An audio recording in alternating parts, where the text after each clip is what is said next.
Welcome everybody to Too Legit to Crit, a tabletop role-playing podcast hosted by two people who 100% would unwittingly bring about the apocalypse. I feel called out, but that's accurate. Yeah. Of course it's accurate. Pretty You straight up know accurate. it is. You know that we would fuck this up. But like, to be fair, you do it on purpose. So Would I? yes, I just played a game with you. You would do it on purpose. Oh, we'll have time. We'll have time to get into that. Okay. Okay, sure. I don't have time to admit I'm evil. It's fine. But no, if there's a shiny red button, I'm pressing it. I was just playing Baldur's Gate earlier this morning. I come around the corner of this crypt, and all it says, the description, all it says is button. So I pressed it. I mean, that seems like perfect sound logic to me. I mean, I was half dead. My party was half dead. We didn't really do that great of a fight because I was super distracted. Me, no. But yeah, no. Button. Slap that motherfucker. Oh, yeah, of course. Yeah. Yeah, I mean, we at the casino I used to work, there used to be a big red button on the wall. And it used to be, they used to have this weird thing where they'd push the button and lights would flash and all that. And it got to the point where customers got so fucking annoying about it that they disconnected them.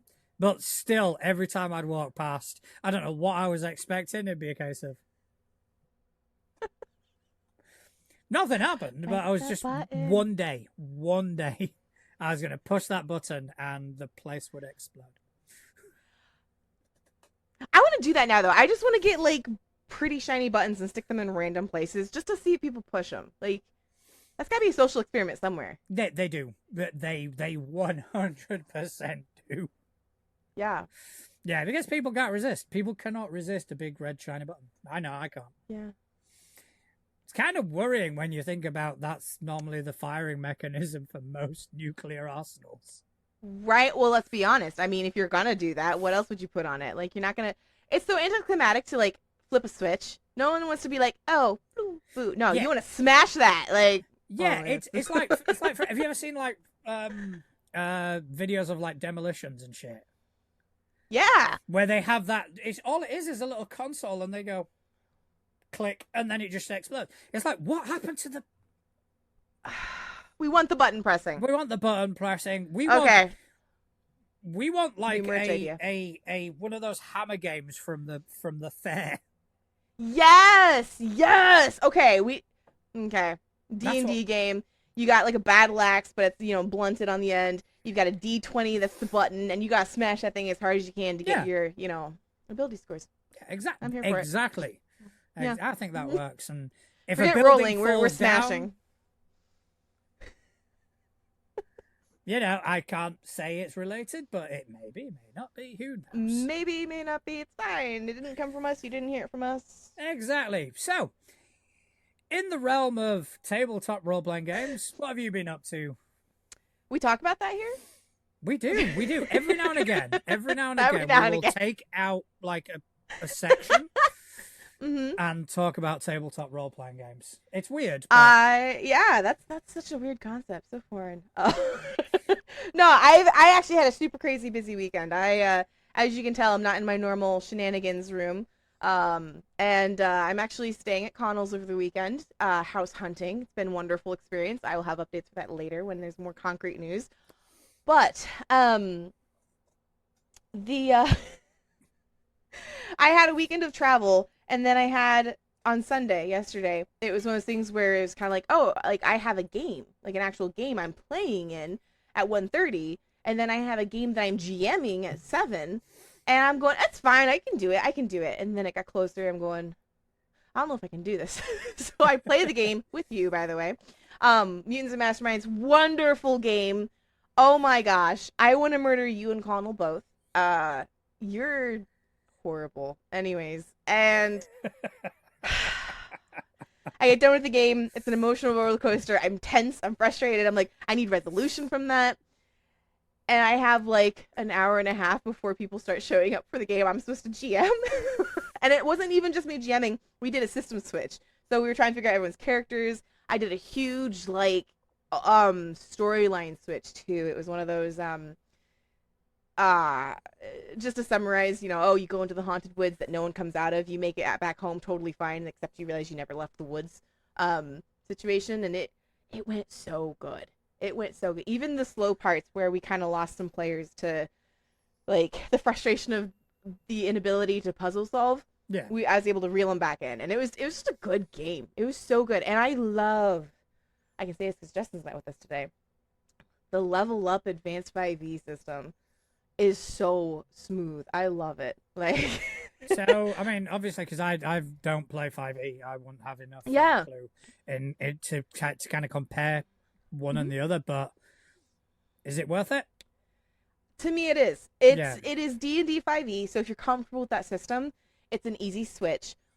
But then there's more. So, like, one of the biggest things, and we have a lot of hardcore D&D fans in our party, at our table.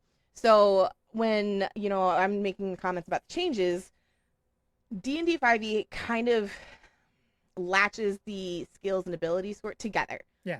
And of course, somebody, someplace has said, like, oh, you don't have to, it's the GM's decision, but this is kind of the normal thing. Nah, level ups like they are unrelated. You make that decision as the GM. Nice. So I had players last night that were confused by that at first, but once they realized, like, oh, I can roll this skill with completely random ability score that I'm better at if I can make an argument for it. And I was like, absolutely. If you can make it make sense to your character story, I'm in. And then there's some other ones where I'm like, no, you can't do that. Like, yeah, I mean, no. I was, because I first encountered that when we spoke to Marlin, who created Bind. Now, I'm not saying he was, I'm saying that is the first time I'd ever encountered that. Blew my fucking mind. Because then you start to rationalize it. It's like, okay, so I can use climbing with intelligence as opposed to athletics because I'm figuring out the best way to go. It kind of makes sense. But then I started thinking about the practicality of it. And I think I kind of rather, in a sense, and it is essentially the same thing, is like Delta Green, where the skills are not tied to attributes. Yeah. Because it's similar. It's how good you are and however you decide to kind of go about a specific challenge.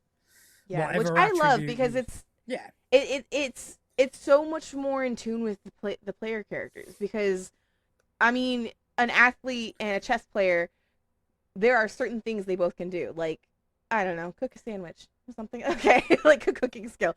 But how they're going to approach that are two very different ways. And I love that it makes it so that your character can kind of be more fleshed out in a way. I love it. It was so good. It was so good. Part of my frustration with Pathfinder is that the players are limited by what is on their character sheet. Yeah. Not necessarily what is on their character sheet or what isn't on their character sheet. So, for example, you've got the little kobold cleric who has never tried to trip anybody up. Yeah. Because it's tied to athletics. Whereas in this system, you put points in that skill. You don't have to kind of pigeonhole your character. Yeah, I mean, there's a meme about that somewhere about orcs being a rogue.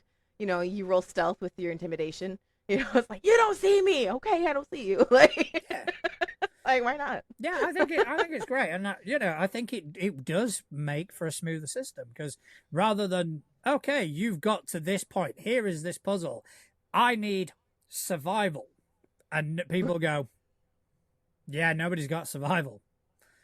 And what's great about it too is that I had like hallucinogenic plants and like the old ones. I had I can't say too much because one of my players is watching right now, and it's not completely solved. But I have very, very ancient creatures and magic, but puzzles and like I don't want to say horror, but it was kind of like our Dragonborn noticed one of his little gnomeling friends. She's like a child in the village, ran by giggling, and he chased her, and he lost track of her, and then she ran by giggling behind him again, and it was like, wait, and she like was on loop basically, and there were a couple situations where the players kind of got stumped, partially because I didn't really present a good enough like format for them as a GM, but partially because they were like they were frustrated. They couldn't figure it out, and they're like, I don't know what to do. They didn't give up, but they were just kind of like, ah.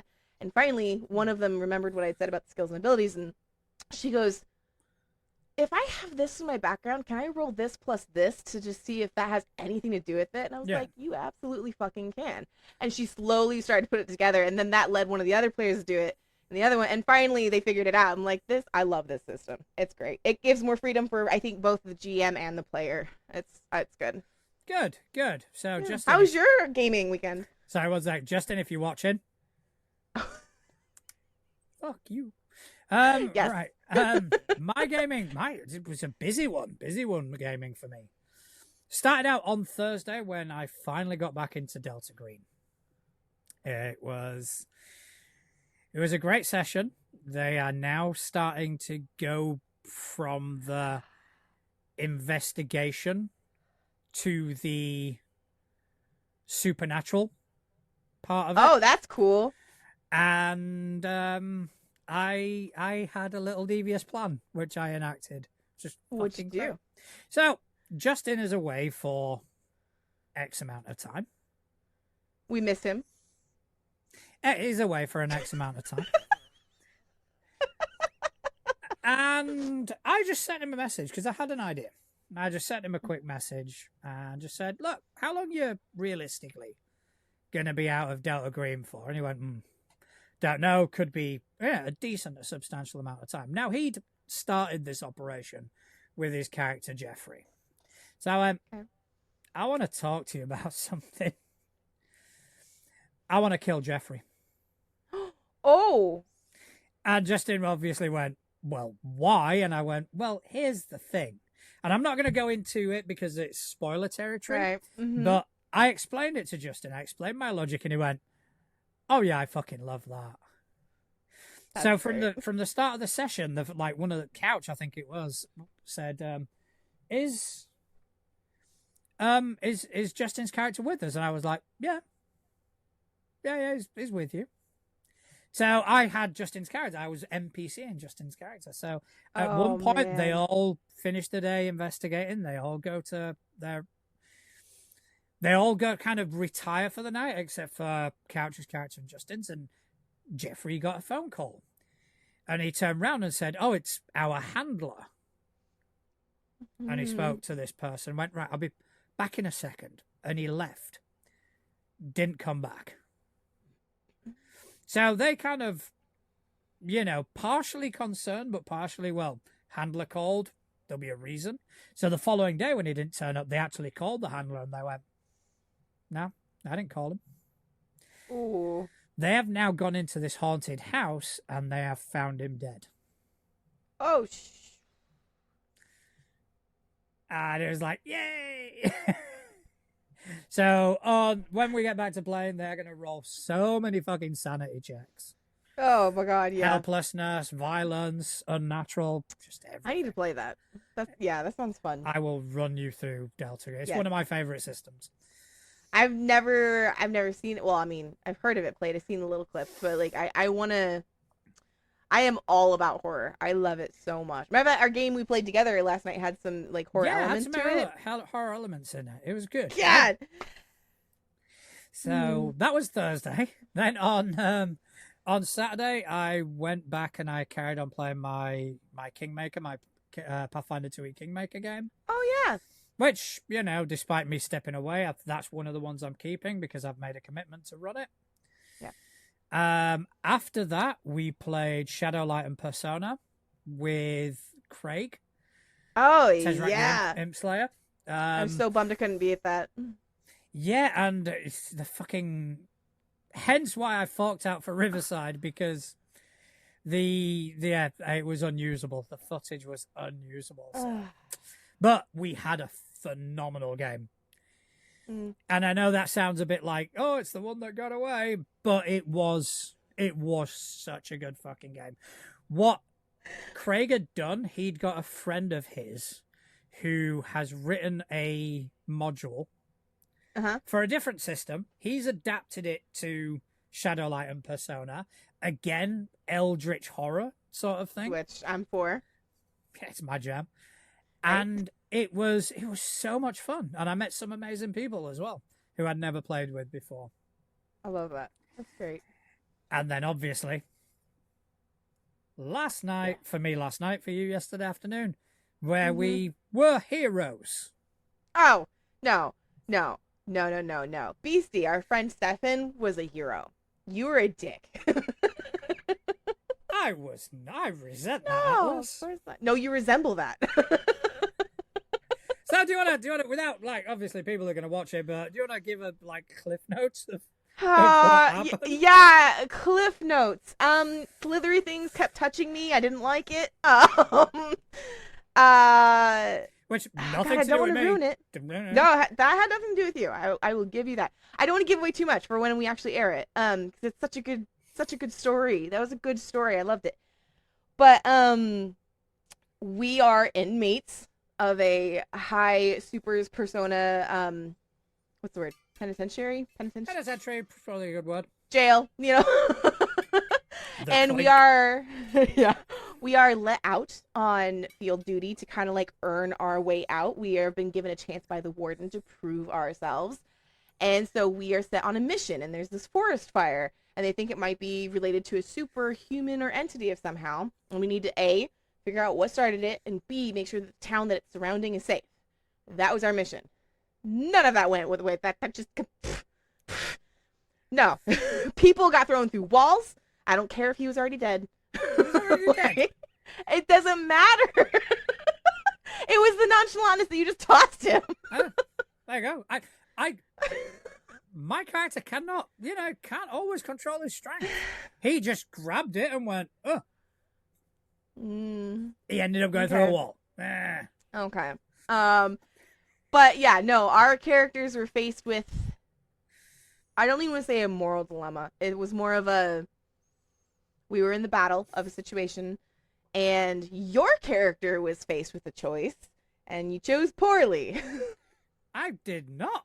Everything that happened was accidental. The fact that your character suspects my character is a different matter. Gee, I wonder, maybe because my character took the fucking fall for what you did. I must say, Liberator has to be one of my favorite characters I've ever played. To be for real, like we did not know, like Connell and I, when we were talking about running the Masterminds, how good this was going to be. It's always good. He's a great DM. He's a great GM. We didn't know how well our friends, like you and Stefan and Justin, we didn't realize how well we were all going to play together and click together. So like, it's so much fun. I have yet to play with you guys and be like, okay, like, oh, no. I'm so zoned in whenever we play together. It's so much fun. I remember, because obviously this is a semi-pre-gen that Connell conjured up based on conversations we had. And I just remember having that moment of inspiration when we were talking to Connell. And he was giving us the options. And I chose the options and I went, I've got an idea. And I ran it past him and he went, yeah, that's good. And that's the thing. If Connell can get on board with the character idea, that it's usually good. Your character. Don't get me wrong. It's a challenge to play. Those are the fun ones, though. For me, it is a challenge to kind of go, I need to refocus and I need to kind of think about this in another, like, with a different sort of perspective than I would normally have. Yeah. And always, there's a lot of thought that goes into what I do. Mm-hmm. Whereas in other games, don't get me wrong, I've enjoyed characters, but it's all it comes quite easily to kind of go, oh, this is what I'm doing. Whereas there was something that happened last night, which threw me through a loop, kind of, because I was wanting to do one thing, and then Connell came back with another. Yeah. So then I went quiet for that entire round. Because I'm sat there kind of going, all right, I need to figure out what I'm going to do. I need to figure out. And by the time, I think it was Crash who went first. And by the time it was Crash's turn, it was like, I know what I'm doing. Yeah. And I leaned into it. Which was beautiful. I was talking to Connell about that last night. It like you leaning into it was so good, and I think that it's so easy for any of us playing with you to like lean into our characters that way. Because I was talking about how Halo, like, she's easy to play in one aspect because she's like, I mean, she's pretty simple. Like I've been wanting to play a Chakram character for forever, so I finally got to play her, and I'm like, yes. But like slowly but surely, things about her are gonna start slipping out. And that for me is hard because I usually play, this is character A, 1, 2, 3, you know? And this is now I'm playing, well, I mean, she's she good guy, bad guy, like that. Technically, she's just kind of there. Yeah. Like, she's not sitting here going like, we have to save everybody. She's not a hero, but she's not a villain either. But she does put people out of their misery if they need to be. Yeah. Like, I mean, I think it's safe to say that both your character and my character do have something. There's something there. There is something hidden, as it were. Yeah. All right. And I think enough time has passed and enough has happened during the games that we've started to see that. So, yeah. How do you navigate that? Because, you know, a lot of times I find myself kind of a bit torn, especially if it's like Liberator, where I've got together with the GM and kind of gone, this is kind of my idea. This is what I want to do. Yeah. This is between us. Mm-hmm. Yeah. And I find myself making choices that don't necessarily help me with that sort of secret side, but do help push the narrative. Yes. So yeah. I kind of find myself like there was a scene I did at the end where I didn't necessarily have to do it, but it was like, okay, but I'm going to give you enough. I'm going to give you enough to kind of go on a thread to you as a player as opposed to as a character to kind of go, right, there's more here sort of thing. Yes. Do you have trouble navigating that at all? I used to. I played in this game, it's a little less troublesome for me because I don't have a big secret. It's not like this big thing I'm hiding. It's more like, it's probably not really something should be put in the light of day. So she's not hiding something so much as she's just not acknowledging it. It's kind of like, just okay. But there have been times where in gameplay with you, I'm like, as a player, as a Mutants and Masterminds player, I love playing, you know, the type of hero that I'm playing in this game. I'm like, oh, I should do this, this, and this. That'll make this so much smoother and easier. I'm like, yeah, but she wouldn't do that because that's gonna like open things up a little too much. It's kind of like, we're not revealing that yet. Like that is like no flip, especially since she doesn't trust you with shit now. Like, But I did once play a character in Fading Suns that very, very long story short, she had these crazy like psychic powers. Not like mental psychic, but like, what is the one where you move stuff? Kinetic? Telekinetic. Yeah, telekinetic powers. She had to keep hidden, or else it was like Crusader type. She'd be burned at the stake type situation. Yeah. She was a family of a baron, noble family. Playing that game was hard because it was one of those things where I would secretly roll things and tell Connell, my GM, be like, someone would be falling off ship, and I'm like, like I push them up, and everybody was like, oh, it's the ghost of our family member. Oh, it's like somebody's psychic and they don't realize it, and we had them going on so many different rabbit trails. But it was hard because there are those moments where you're like, no, I can't do that. Or right, like you said, the opposite is like, I'm gonna give just a little bit, but trying not to give too much is the hard part because you don't want to ruin it for your players and your fellow table mates, you know. Yeah, that's it. It's always, I mean, because I did the opposite in a game of Warhammer Fantasy Roleplay. Mm-hmm. We'd all created characters. It was all great. And I think I can't remember why. I don't know whether I wrote it or whether it was something pre-generated, but this character I had a really, really sort of edgelord backstory. Oh. Like ridiculously. edgelord, and I had a conversation with the GM and kind of went, I think this guy is a villain in the making. He's not there yet. He's far from that. But I think that's what his end will be. He will become a villain because he's seeing the world the way it is. He doesn't like the world the way it is. And in his mind, he's not doing anything wrong. In his mind, it's a greater good. So this is, and the only kind of hints I gave the other players were certain conversations we had when we role play, and I'd kind of go, but the world's the way it is. Why is it the way it is? And I'd start questioning the status quo. And I'd be like, that's what I'm leaning towards. And that's cool. Kind of the way he's going to go. But I don't feel I gave enough information out. Which is kind of what I'm doing the opposite with Liberator, where I'm just giving enough. Which, to be honest, you're doing a wonderful job because, like, as a player, I think I know what's up. I'm not sure 100%, but I'm like 90% sure I know what's up. I think. Okay. But I'll be interested to hear your theories. Yeah. Well, I don't want to ruin it for the people watching. No, you can message me in Discord. But, like, as a character, and even as a player, it's so much fun because it's like, I'm not going to just, it's blah. Like, you know, or like, oh, okay, it's whatever, figured out. Because you're in that moment playing your character and the reveal. Like, it's such a weird feeling being able to separate yourself as a player from a character that, like, in yourself. Because it is. Like, I'm sitting here going, Halo is pissed at you. Like, I don't know how the hell we're going to get out on the field again together. I mean, obviously we're gonna, but like, I don't know how it's going to happen. And I'm sitting here going, part of me is like, this would be really solid if I just did this. I'm like, she ain't going to do that, but it would be easy, but we're not. Like, yeah, I think it does become a bit of a game of cat and mouse. Yeah. I think, and I like that.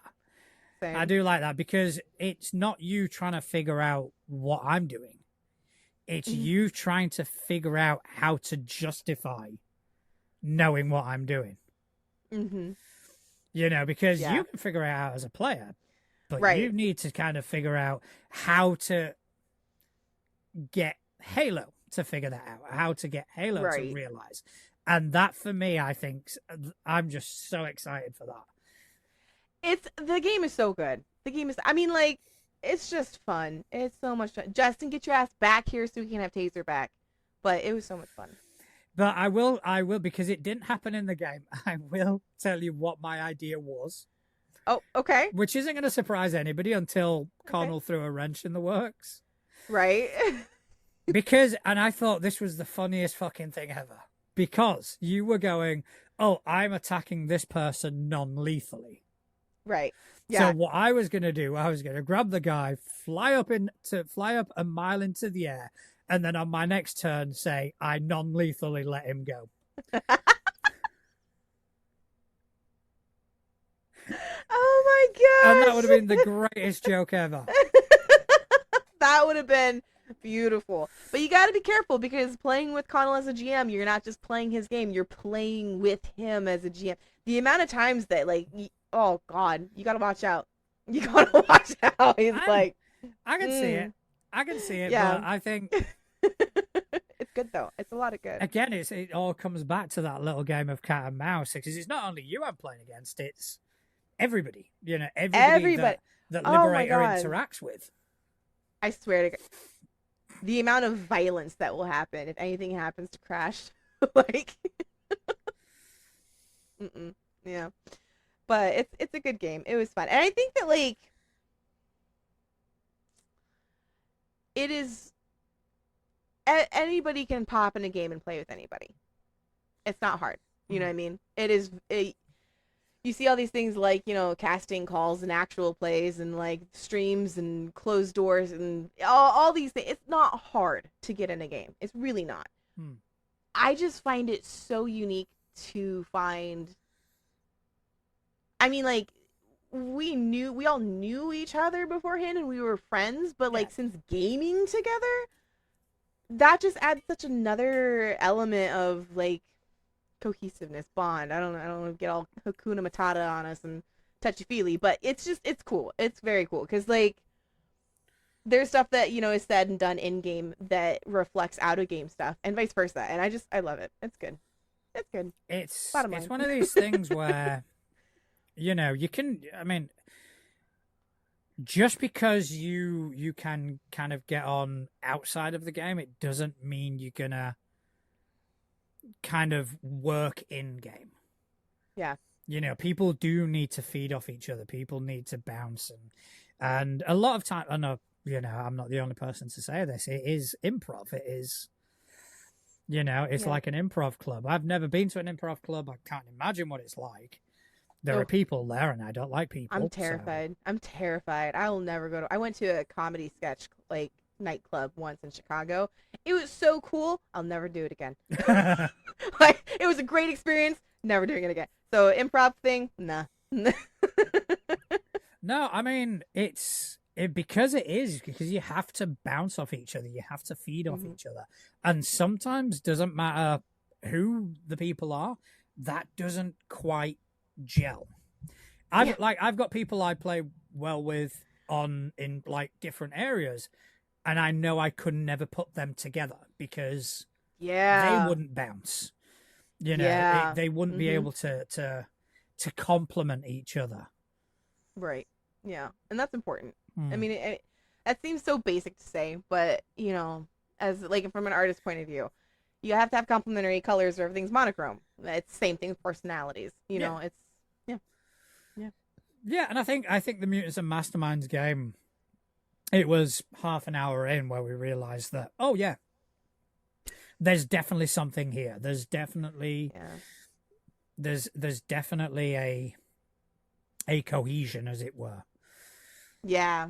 It was good. Which is I mean, like, again, I play with the table and I love them. Everything's wonderful. There's always that feeling of like, yay, my friends. But I don't know. I am spoiled. I love our group because, like you said, there's that instant cohesiveness where we were all just like, oh, okay, like we're good together. Like this is So I love the game. I can't wait to play more. I need to start talking on the Discord about when we're doing it next.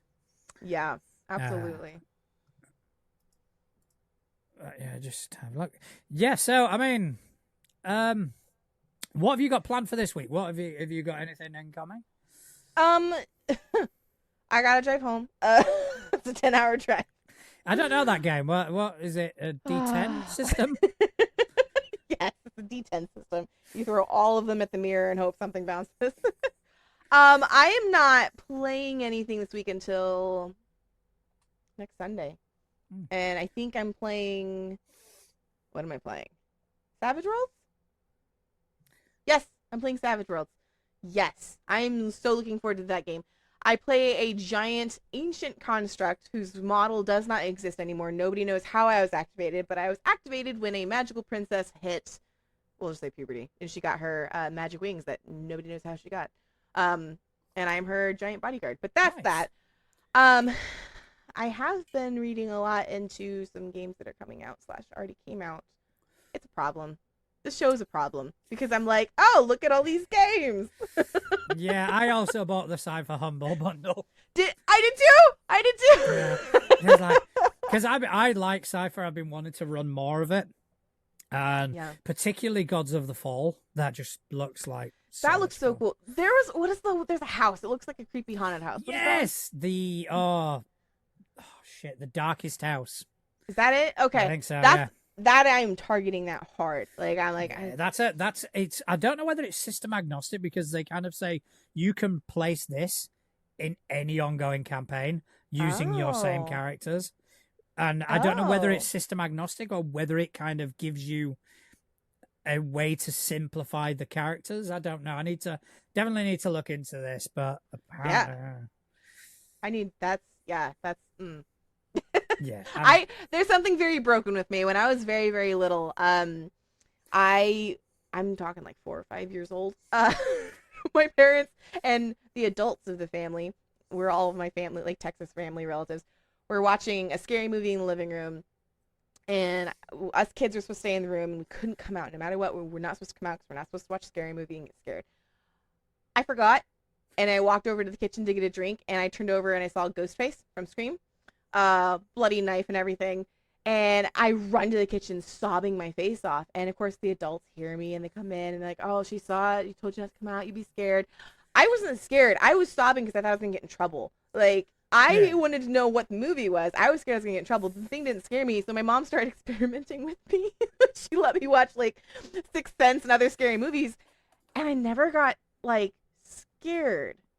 There's been only a few of them where I'm like, oh, hell no. But that's just because my brain, Grudge, I think, where she comes down the stairs. Yeah, all right. Like, I mean, because she's a contortionist. That's a real human doing that. And I'm like, yeah, no. So all that to say, I want to play more horror, like tabletop games, because I love it. I love it so much. I want to know what the fear of contortionists is called. I don't know, but it's like genuinely, like people are like, oh, that's so amazing. And it makes me just like that anxiety feeling in your chest. No, it hurts. You're Googling it. Yep. Whatever it is, it's linked somehow to my fear of people living in my walls. Like, those are my two phobias that do not go well. I need to find this. Yeah, I'm gonna look into this. Okay, look into it. Because it is like, it doesn't matter. You can throw ghosts at me, like spirits. Connell's constantly doing these scary episodes that are so good. They're like little treats to me that I'm like, oh, thank you. But like, no, the jerky, like I'm gonna pop my shoulder out and twist it. Nope. If it's a real person, no. I think it's the fear of it. Oh, did you find it? No, not yet. Still working on it. Working on it. Fear of contortionists. I mean, it has come up on a Google thing. So. I know cartilagenophobia is the fear of bones. No, I like bones. Just not when they're still in people, I guess. Yeah, fair enough. My inner lich coming out. Oh. No, but it's okay, anybody listening who knows what the fear of a contortionist is called, just write in. Please do. I feel like I need that knowledge in my life. Yeah, I do too, since I have it, apparently. Apparently so. My weird thing is accordions. Like legit, or are you joking? No, I wouldn't call it a phobia because it's not fear. It's just they grind on me. So if I see someone in the street playing an accordion, it's like, oh, fuck off. Okay, so put accordions in the game. I run for you. Got it. Yeah, it's like, oh, I don't know why. Honestly, I've got no explanation for it. It's one of these inexplicable, like, hatreds. Did you have a bad experience with, like, the Pinocchio movie as a kid or something? Oh, you're old. Never mind. The Pinocchio movie, no. No, honestly, I've got no idea. It's just one of these things, and my friend Chris always laughs at me. Okay, so it's because you run horror, yes? Yes. Okay, I do not run horror, but I've written horror. In a past life, I used to write. I don't, anyways. One of the best pieces of advice, because I was like, what am I supposed to write to make things terrifying for people? Like, I want to write something scary. And the most basic piece of advice I got was, put what you're scared of in it, because people will feed off your fear, because the way you describe it, like, so what is your go-to, like, if you're gonna run a scary game, what is your go-to method? Is it your players or is it you? Do you know? Ooh, I mean, because I'm a big sucker for eldritch horror, for cosmic horror. Yeah. And one of the things I like about it is there doesn't have to be a logic to it. Yeah. You know, think of other horrors, think of Ghostface, he is a killer. He is a man with a knife who kills. If you think of Hellraiser, there was a puzzle box that was opened and all this. So, like your traditional horror, there is always a logic. Yeah. There is always not necessarily rules that are followed, but there's always an explanation. Right, yeah. Right? Eldritch horror doesn't have that. And I think that is something I play up really well, where I can basically put the players through any hell without having to make it make sense in the narrative. This is happening, whether you like it or not, whether you can explain it, whether you can rationalize it. This is happening to you, and I think that kind of does play off a bit of a bit of my own fear, which is a sort of like an inability to act or an inability to do something. John, Yes. dear friend, that's called lack of control. That's called a control freak. I wouldn't say I was a control freak. No? No. By the way, could you step back a bit so I could get you in front? I'm only getting. Oh, yeah. A little to the left. No, I don't think it is a lack of control. I think I don't think it is either. I think it's that is a genuine human fear, you know. And I know that if Justin was here, he'd be giggling to himself, but I think it is a fear of impotence. Yeah. I'll giggle for Justin. I'll giggle for Justin. Although that does scare me as well. Right? Like, scares everybody. But yeah, just the fear of not being able to do something, the fear of not being able to understand or to explain something. And I think I play up on that really well. And my players definitely sense it. Yeah, you got to run horror for me. That'd be so much fun. We got to do it. Yeah. Delta Green. It's going to happen. I will do a Delta Green crit episode of the crit list. Oh, that'd be cool. That'd be very cool. I've never run horror. That's not true. I accidentally ran horror because I didn't realize it was scary till after the fact. Like, I thought it was fine. Oh, I've done it twice on accident. Oh, is that my thing? Oh God. So, like, my very, very first time GMing, and I mean like very first time GMing. It was a really basic masquerade puzzle dungeon D&D game. Like, it was as basic bitch gets, except that I made the big monster, not the big bad evil guy, but the big monster was a little girl in a cellar. It was like the mansion, the mayor. No, what was his name? I don't remember. It was like the big bad guy's daughter that he kept chained up, and she had been experimented on and mutated, and she's like part tentacles. And like the players came down the stairs and they stopped. They heard this little girl singing, and then they spent 30 minutes trying to figure out what to do. They're like, "Do we kill her? Do we not kill her? Like she's the problem, but like she's not a little girl anymore, but she's still a little girl." After I got done with that, my players were like, "Don't ever do that again." I'm sorry. Now we will definitely set up some Delta Green. Get you, maybe Connell involved. Oh yeah. Maybe Stefan. Yes, Stefan doesn't like horror, but I think we can convince him to sit down. No, if not, I love do. That. If not, there are other players that I'm currently in talks with. Oh. Yeah, I've got some announcements coming soon. Okay. But yeah, Delta Green is definitely the one that everybody needs to play. It's one of these. I heavily advocate for it. But before we continue, I do want to give a quick shout out to our partners this evening. Okay, so first of all, I'd like to give a shout out to Deals of Opportunity. It's an automatic, simple, and free way to save on tabletop role-playing games that you want. You just add your drive-through RPG or Dungeon Masters Guild wish lists, and you get notified anytime a title on your list goes on sale. You just set it up and save. And yeah, God help me, I'm spending too much money on this hobby. See, I'm really good at not spending too much money for now. But what I love about that is that my wish list is enormous. Like, I have so many things in my wish list that I'll forget and I don't check. So, like, getting that little notification, like, yeah, that's good. My problem is I don't really hit the wish list. It's like, I want that, and I'll buy it. Add it to cart. There was Amazon wish list. Two new source books for Fabula Ultima came out, and it was like, yeah, buying them. There we go. Half my paycheck. There we go. No, it's not that much expensive, but you know. Look, speaking of systems that we want, there is also 13th Moon Games. It's a family-run indie game company out of Wyoming, USA, that created the tabletop role-playing game Covenant Crucible. It's a game of modern-day witchcraft. If you can imagine the John Wick movies and the last Witch Hunter movies got together and had a very pretty baby, this game would be it. If you want to learn more, check them out on patreon.com/13 Moon Games, or check out them on all the socials at 13th Moon Games. And lastly, I'd be remiss if I didn't mention our own sort of stuff. We do have a merch store. You can find t-shirts, hoodies, desk mats, and other ridiculous items that I think people may need at some point. But they've all got our logo, they've all got our branding, and there is also the Supernatural-inspired Waffle On t-shirt. That is the one that I own proudly and about 5 sizes too big. I live in it. If I'm home, I'm in that shirt. It is phenomenal. I had so much fun thinking of that and putting it together. It's good. It was amazing. It's perfect. It's perfect. I should probably get a shirt that fits, but where's the fun in that? All right. So, have you found anything this week to chat about?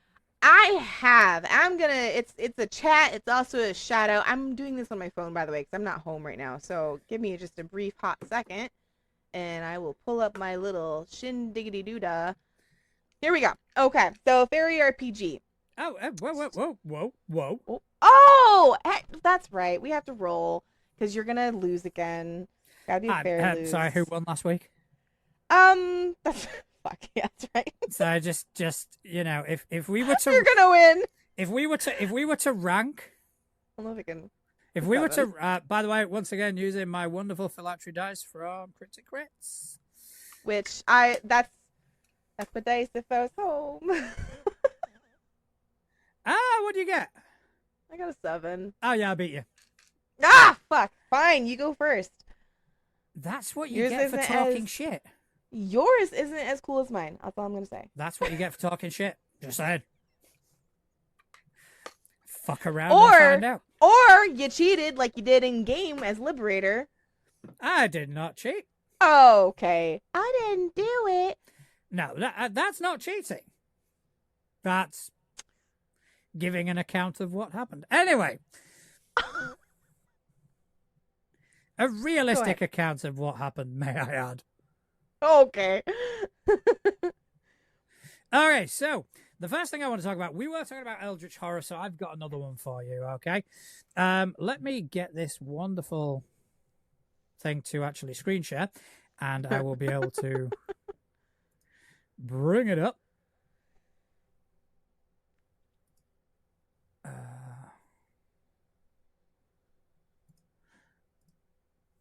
1 second. I do apologize. 1 Mississippi. 2 Mississippi. When you come up with a TTRPG version of that, like 1 beholder, 2 beholder. I don't beholders. I don't know if there's ever been a. I don't know. I'm not going to say overrated, but over-publicized. Yes, over-publicized. I'll give you that, because when I first started playing D&D, I knew what a beholder was. I'd never played the game, and I was like, oh, beholder, like, oh, big scare. I fought 1, I think, in all my time gaming, and it wasn't even that impressive. Granted, the game wasn't that impressive, but still, I'm just like, that's it. I mean, that's it. Okay. That's fine, I guess. Okay, so screen share doesn't seem to be working today, but anywho, let's carry on. Boo hiss. Move on. Boo hiss. But, okay, so I want to talk about 5 Acts, The King in Yellow. All right, so this is another Eldritch Horror game. Specifically one that revolves around the King in Yellow. King in Yellow, a very famous book, one of the precursors to Lovecraftian horror, and it has been it's become infamous now. And a common theme during the entirety of the book, in all the stories, is the play called The King in Yellow. Now, I've heard of The King in Yellow through other game systems, Call of Cthulhu, Delta Green, etc., etc. What this does differently is that in all those other systems, your characters play as investigators. They are people who investigate the sort of unnatural and all the weird things that are going on. Whereas this, you kind of play as someone that has already been exposed to the play. So you are playing this unreliable narrator who has been exposed to the play, and you have to consult the play to figure out what you're going to do next. Oh. It sounds amazing. Yeah. I don't know how I feel about that. I mean, it sounds amazing. I want to play it, but that's kind of fucked up in a good way. Like, yeah, it's very, very unique. Yeah. Especially, it's just I'm trying to. The website is not massively populated, but there is bits of information. So yeah, it focuses on narrative storytelling. It includes a dice system similar to the one used in Heart, the City Beneath. I am unfamiliar, but I'm sure I can do some digging at some point. But it does seem to still be in production. I can't seem to find a Kickstarter anywhere. But if you guys go to nilimoth.com, you'll be able to maybe find something that I can't see. So it is nilhemoth.com. English is hard. It's okay. English is hard. It's my second language. Give me a break. That's my first one, and it's hard. I'm gonna put that on a shirt. That's gonna be part of my Atlas logo. English is hard. English is hard. Yeah. English tough. Right?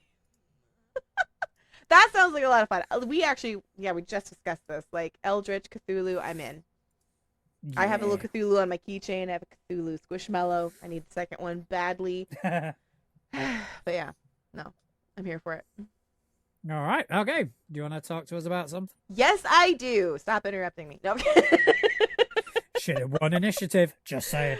I mean, yeah, probably. All you have to do is roll higher. It's fine. I do. Well, when I'm home and I have my Cthulhu dice and my Barbara Yaga dice, I beat you every time. I roll on this, and it's like I can't get over a 7. Where were you last week? Just sit down and listen. What dice were you using last week?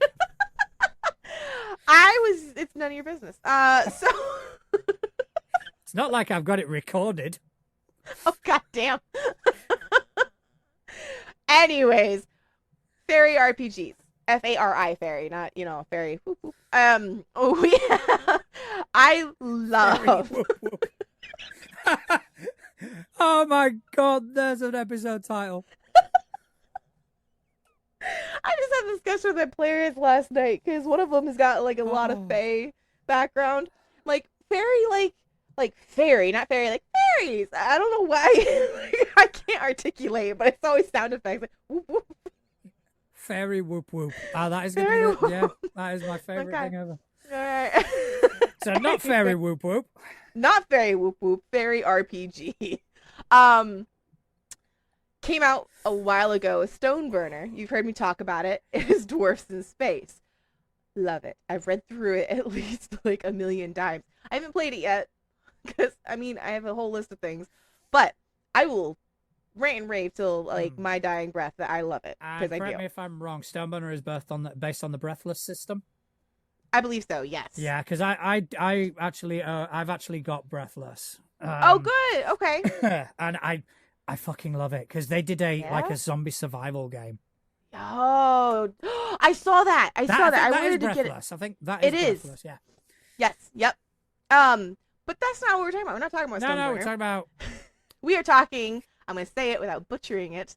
Thank you very much. Songs and Sagas. Okay. Just a little peek behind the curtain, people. This is the first time that Atlas has actually got that right. I get excited. I talk faster and get louder when I'm excited. So I was like, yeah, I want to talk about this. And I just I think I said songs. Yeah, during the warm-ups of the show, he was like, no, that ain't right. Try again.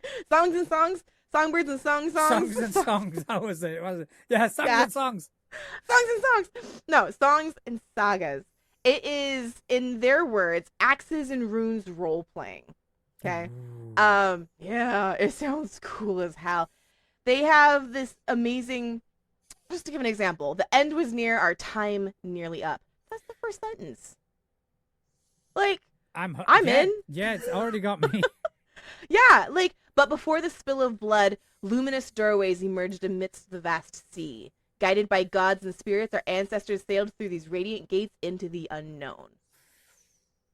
I'm like, okay. Many perished, but some managed to survive and settle. Time passed. Now some of us are called to venture forth, to map these strange new lands, and one day all shall hear the echoes of our destinies fulfilled as they ring out in songs and sagas. I never jumped on the Viking train. I want to play this so hard. Like, this looks so good. Yeah, this So sounds good. if you go to their website, thesongandsagas.fairyrpgs.com, you can see everything. You can buy the PDF. There's a creator kit, press kit. The art is beautiful. It's so, so beautiful. Um, they what kills me is, like, it's been launched, I think, 7 days now, maybe 8. It's only been about a week ish, right? That it's been out, ready to buy. They have a playlist, like, they have a soundtrack. They have a soundtrack for this game, and I'm just like, it's beautiful. So yeah, if you like Stoneburner, if you like Breathless, if you like, literally any of the games we just mentioned, check out Songs and Sagas. It looks so good, and it's on top of that, like, they're talking about how it's actually designed to be like, it's licensed into Orc, okay, so you don't have to worry about any of that. So it's super adaptable to kind of whatever you want to do with it. Love it. It's beautiful. No, I mean, it does look fantastic, and just having a look at Breathless, it's such a unique system. Mm-hmm. You've got, you roll your skill, and every time you do it, your dice goes down in size. Yeah. Until you rest, and then a complication happens. It just lends itself to this sort of relentless game. Yes. And I love gamey games. Like, yeah. I want to feel like I want to role play, I want to tell story, but I want to have a game. Like, I want there to be some risk to it. I want there to be some mechanics to it. We are both very dear to someone, or we're both close to someone very dear to us. English is hard. That is working on a potential game system that has a lot of resources involved. Yeah. I love that. I'm so excited. I know it's not everybody's jam. I know a lot of people just want to, like, act, and that's fine. I want both. I'm greedy. I want both. Give me both. I want to role play. I want to play a game. Like, let's go. I like a medium sort of crunch. I like to be able to have the ability to kind of go, all right, we're going to kind of breeze this. This is going to be narrative and sort of thing. And then at the same time, when it counts, I want to kind of go, right, let's start micromanaging a bit more. Yes. Blades in the Dark is a brilliant example where the resolution for actions is so sort of quick, and but when you get into okay, we're building a gang, that's when the grit comes out, and it's like, okay, yeah, this is what we need. And I love that sort of stuff. Yeah, and I'm the same way. I love a system that gives me options as a GM. Like, okay, this episode, been talking to you too long. This session is going to be, like, heavy story, heavy RPG. You're going to make a ton of perception rolls, probably. Yeah. And then I like another session down the road, like, okay, let's crank out the numbers. Let's get all your dice out. Like, we are going to be battling an army. Like, let's go. Anything that can give me the freedom to do both of those things, I'm okay with, because, like, that's, yeah. No, I mean, Songs and Sagas does sound amazing. I'm excited. I will be buying it. I will be reading it a million times, just like Stoneburner. It looks good. Okay, so the next thing I want to talk about. Okay, there's not much information about this. This is only like the Kickstarter is in Notify, so it's a very brief thing. But the tagline got me, and it was like, oh, I'm interested in this. But it is coming out, and it is being created by Madness Heart Games. So Madness Heart Games, it was founded by John Baltisberger in 2019. It's an award-winning author of science fiction, horror, and fantasy. So you can imagine kind of where I'm going with this, Through his writing, he's explored themes of mysticism, faith, sin, and personal responsibility. So they have created are creating a system. Hasn't launched on Kickstarter yet, and it's called Overgrowth, right? And the tagline is Epic Spell Wars meets Captain Planet. Yeah, I'd make Captain Planet. Yeah, and it's a mystic eco-punk tabletop role-playing game about deranged nature wizards fighting corporate warlocks. What the hell? I need this game. Also, eco-punk? I know solar punk. Eco-punk? I'm here. Like, I need this game. It sounds We amazing. don't have anything on it yet. Like, it's not. No, like the information on it is really sparse. All it is basically, here is the Kickstarter. Notify me on launch, which I obviously subscribe to. Yeah, yes, that sounds amazing. It does, right? You first explained it. You're like, I'm gonna talk about this later. I'm like, okay, cool, Captain Planet, whatever. But that sounds amazing. It does sound awesome. I'm in. And who doesn't love Captain Planet? Right, I had a crush on him as a kid. Yeah, and you know that is where I learned that heart is an element. I mean, yeah, I think I learned that in Earth, wind, Sixth fire, Element, Bruce Willis water, movie. and heart. Yeah, you know, you gotta have heart when you hug a tree. Oh, I tell you what, I went out yesterday and it was so hearty. No, it was high heart yesterday. You know, it was just high heart. I must say, I think Captain Planet is one of those that isn't going to hold up if we watched it now. No, Just the fact that they do a rap in the intro. What was it? Oh, but wasn't it something about the Magic School Bus, Miss Frizzle's kids, ended up growing up to be the Captain Planet kids or young adults? Oh, I've not seen that fan theory. Yeah, go look it up because like literally the kids match, and it's one of those things where you're going, wait a minute, like, wait a minute. I mean, obviously there's some changes, but it is enough for me to go like that had to have been on purpose. Like I need to check that out. You need to check it out. It's good. But no, that game sounds amazing. They need to like hustle. I want. Hurry up. With all due respect, hustle. All due respect, hurry the fuck up. We want to play. Yeah, I want your merch. I want your stuff. All right, you're up. I'm up. I feel like this entire session has been about like creepy things and Cthulhu and Eldritch because and Fairy Whoop Whoop. Fairy Whoop Whoop. You know, Fairy Whoop Whoop could probably kick Cthulhu's ass. I'm just gonna say.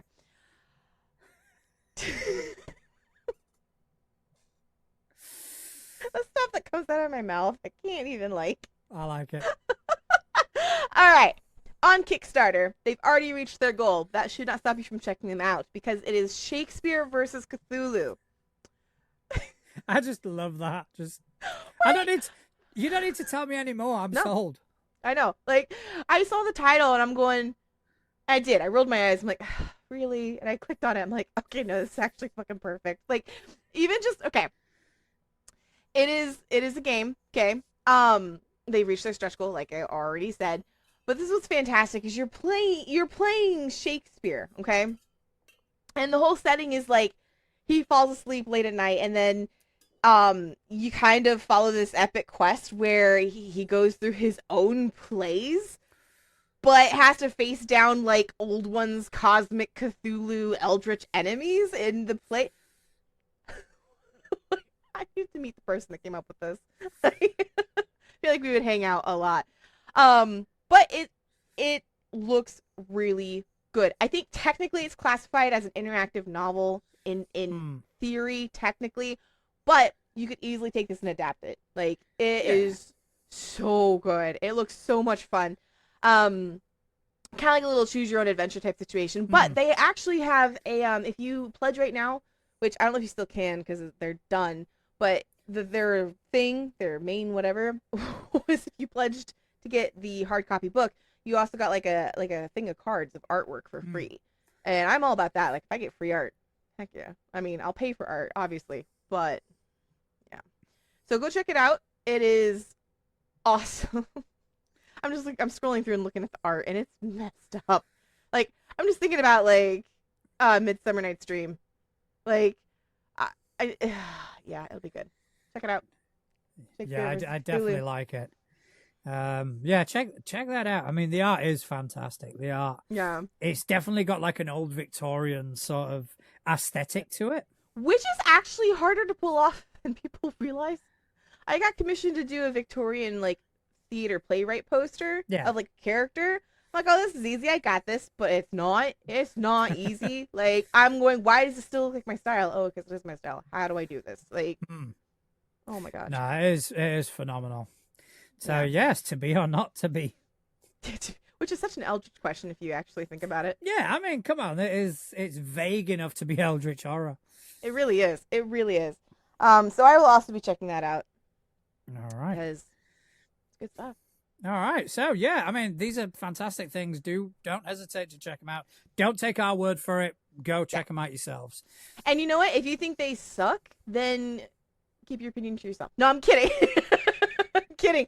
Tell us why. Like, as I say, it's an open conversation. Like, I want to hear everyone's opinions on stuff. Yeah, me too. Just leave us comments. Talk Yeah. to us. Mm-hmm. Yeah, All we right. talk back with sass. Oh yeah, of course. I was like, shut up, Alice. All right, so I think it might be time for a last call, don't you? Yeah, what are we doing today? Last call at the bar. All right, today we're going to talk about something that no doubt has happened to you, maybe as a GM, most definitely as a player. Oh, All right, man. it's happened to me in both scenarios, and it is the inexplicably tough encounter.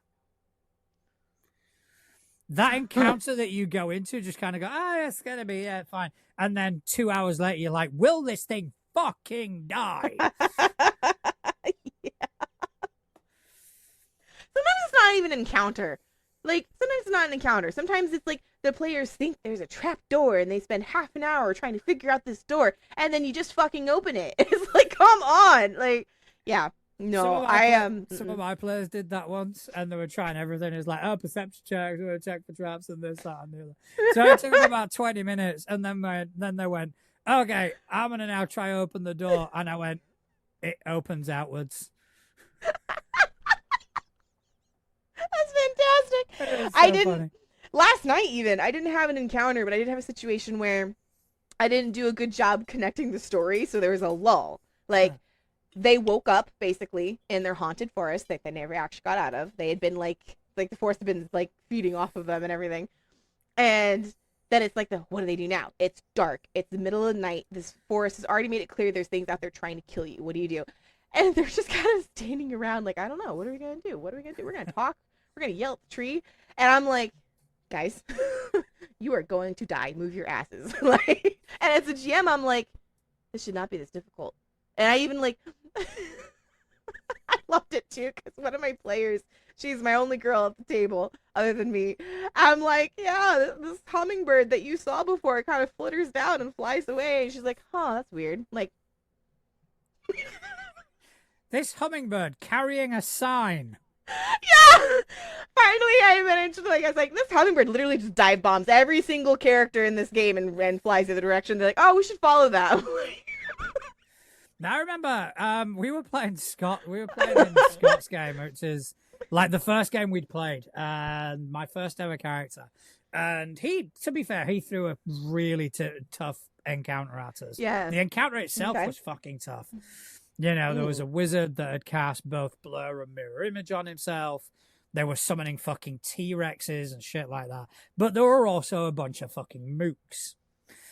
My character died. My character got eaten by a fucking T-Rex, regurgitated in a stinking cloud or whatever it was, ended up dying.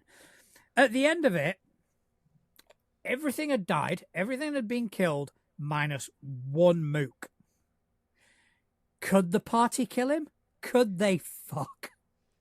They were swinging and missing and swinging and missing. And he's there doing fuck all damage, but it's just, he wouldn't die. It took forever. Yeah. Yeah. I actually had a raiding party deadly attack the party, and they wiped him out no problem. Got this one guy who ended up with acid face burns, and he got stabbed a couple times, and he got shot twice.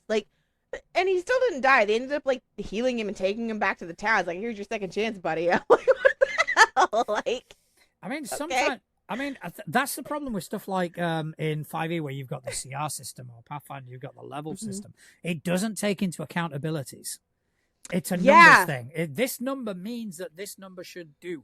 Whereas, for example, if you have abilities that the party just happen to be weak against, you're gonna destroy them. Yeah, I'm concerned. So I told you I switched over to level up, right? Yeah. Instead of being smart and being like, oh, here's this bad guy to test your abilities against, next session is going to be huge.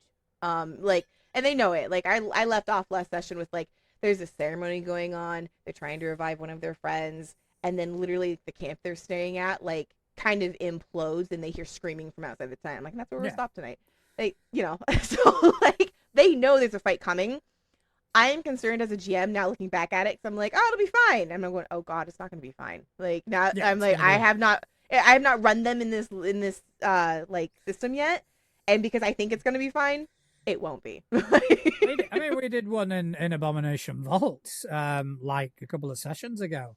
They walked into a camp of enemies, and like it was a butchery. They just mowed through them. There's about 25 enemies. They just mowed through them, and then they got to the boss, and they went in with this overconfidence, and the boss just walked up and just dropped one of them there and then, and they were like, "Well, fuck." Whoops. And it was like, it's a boss fight. I'm going to try and kill your characters. That's what they're there for. Yeah. I don't know what's wrong with me. I create these encounters that are like so simple and chill and fine and easy and should not be a problem. And it almost party wipes them every single time. I come up with this really hard, complex fight. They blow through it. That is the curse of being a GM. That is it's always awful. going to happen to you. It's just like, okay, I don't. And sometimes you'll create an encounter, you'll create it difficult, and then halfway through you kind of go, ooh, maybe I overdid it. That's what I'm worried about. So in a month you'll hear about whether I just killed everybody off on accident or not. The creature I chose for what was the final boss of my home campaign, I had to pull punches massively. Because by the numbers, it was a tough fight. It was a severe fight. So they weren't going to hit it very often, and it was going to hit them. But this thing had some insane abilities where it could, as an action, anybody within 120 feet, if it succeeded at an athletics check, brought them within 30 feet automatically and paralyzed them. Oh. Then, because like in second edition, when your turn starts, you regain your reactions. Yeah. You get 1, perhaps 2, depending on class. This one was getting 99 reactions per turn to use for attacks of opportunity. So everything was provoking. So I was purposely, oh, no, I didn't see you do that provoked, and I just kind of moved on. But yeah, I could have fucking wiped them, and it was like, oh man. I know, like, my campaign storyline is written. Things can change, whatever, but I know the mechanics I'm gonna use for the last fight. I don't know how we're gonna get there. I don't know what all is gonna still be in play when we get there, but I know the mechanics in which I want to use for that big moment. Yeah. I don't know if I can pull it off. Like, hey, straight up, I'm like, because it doesn't, like, it. I've never seen anyone do it, so I'm sure someone has. I can't really say much because players, but I will offer my services. Yeah, where you can just get me in a chat and just go, this is what I've got planned, and I will be brutally honest, and I will say that might work, that might not, and I will give you my honest opinion. Yeah, because like it's so simple, it makes sense. Like, this is easy, right? That now I'm like, why have I not seen anyone do this though? Then because like, yeah, well, if you haven't seen anyone do it, you may be the first. Can go for it. I think you should. I'm gonna. Any doubts? Just ping me a message. Will do. And I will. It fits with my storytelling style. Like that is the thing. I'm not trying to push outside of like, oh, I would never. No, it fits. So I feel like I can do it, but at the same time, like, whoa. I'll give you honest feedback. Awesome. All right. Sounds good. All right. Well, I think that's pretty much all we've got time for today. All right. So I just want to say a big thank you to everyone who joined us in the chat. It hasn't been as interactive as usual, but that's because, just so everyone's aware, anybody who is reading the chat, Connell said, check your phone, Atlas. That's because he went out and got ice cream without me. So, he sent a big picture of him eating an ice cream cone. See, we could have played on that, but anyway. Thanks for anyone who's watched us, anyone who's joined us. Things are going to be slightly different. We're going to try and upload a high quality version of this. Fingers crossed it works. So you won't be seeing this version, you'll be seeing the edited version. as of maybe today, maybe tomorrow. Depends how long it takes me to fucking do it. I believe in you. You got this. But yeah, thanks to everyone who's kind of joined us tonight. Thank you to you, Atlas, for joining me as well. Always. Do you want to tell people whereabouts they can find you on interwebs? Yes. In the black web, dark web, whatever it's called. I'm just kidding.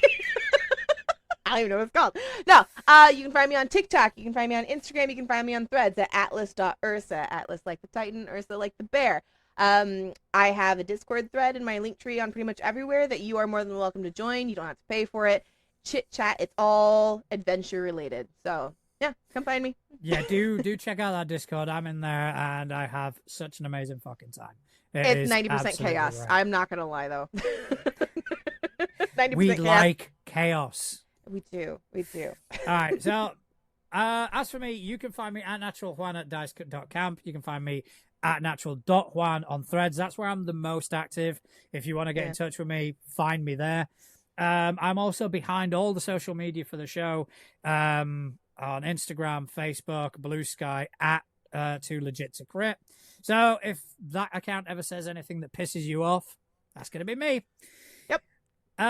We also have a Discord, Too Legit to Crit. Mm-hmm. It's not as nearly as fun as Atlas is, but it is. Yeah, it's all right. But you can talk to us there if you ever want to have comments, suggestions, questions, content. Throw it at us. Yeah, that and also questions at toolegittocrit.uk. Anything you want to communicate to us.